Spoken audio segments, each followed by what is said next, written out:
What is cough hypersensitivity syndrome? The concept of hypersensitivity syndrome suggests that a heightened sensitivity of the airway sensory nerve is the underlying issue, leading to a cough that is easily triggered by various stimuli like cold air, perfume, or tobacco smoke.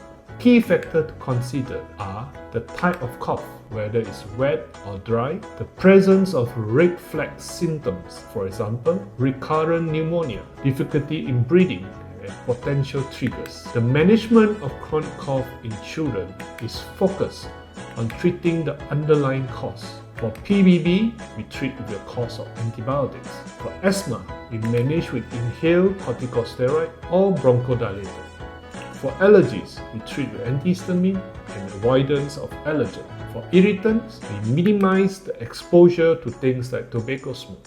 If you suspect a child to suffer from chronic hypersensitivity cough, please bring your child to your nearest pediatric doctors.